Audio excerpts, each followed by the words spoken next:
Kansas. He's with me now in New York City, by the way. You're on the Homeland Security Committee.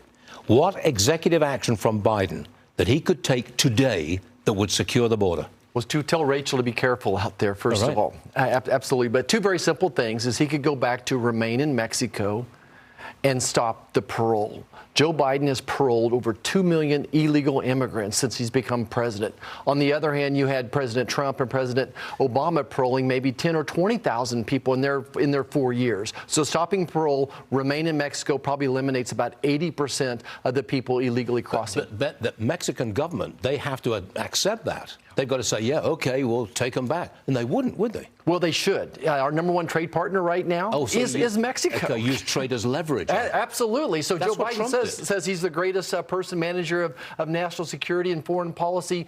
We have had an incredible trade program going on with Mexico thanks to Trump's USMCA trade agreement. So let's use that as leverage. President Biden is going to visit the border. He's going there this Thursday. That's on the same day as Trump goes to the border, by the way. I think that when Biden gets there, he'll simply blame the Republicans and say this mess is their creation because they wouldn't accept this bill. Well, fortunately, Stu, the American public is much smarter than this. They realize 10 million people have crossed the border illegally in this last 3 years, that 300 Americans are going to die today from fentanyl poisoning. We're seeing human trafficking explode across the country as well, all related to the cartels build up and getting people across the border. They're smarter. Would you rather see the border fixed, than give money to Ukraine? Without doubt. I've made it very clear that I'm not going to fund Ukraine until we secure our own border. I truly believe in Americans first. This is the number one issue for Americans, is the concern for the safety and security of their own families. But he's not going to accept funding for the border, which means you could be holding up aid to Ukraine and Putin wins. So be it. Really? So be it. I think there's so many other things that Joe Biden could do, once again, to help the situation in Ukraine. We're not doing any bank sanctions on energy. We're letting Iran have 500 ghost ships take Russian oil to China. And then additionally, by stopping our LNG exports, he's driving up the price of natural gas. All of those actions help Putin. I'm going to change the subject entirely, if you don't mind. Here we go again. Another funding deadline coming up this Friday. Without a deal, we could see the government shut down. Perennial story. Why is it that we can't get financing organized and straightened out for our government? Why? It goes on and on and on.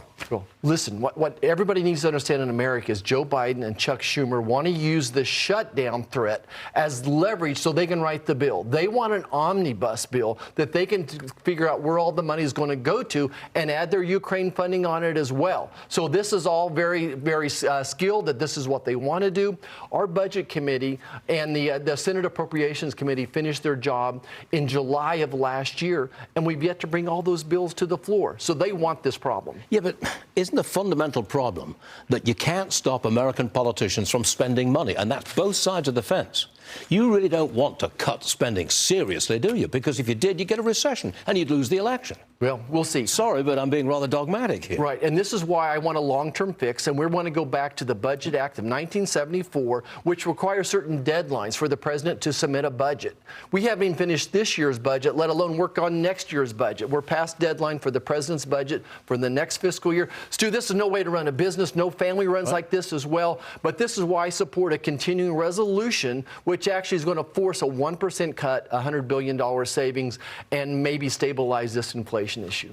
Let's see how we go. There's a test coming up soon. Senator Marshall, thanks very much for being today in New York. I don't know why on earth you've come to New York from Kansas, but you're here, and we welcome you. Thank you. Really.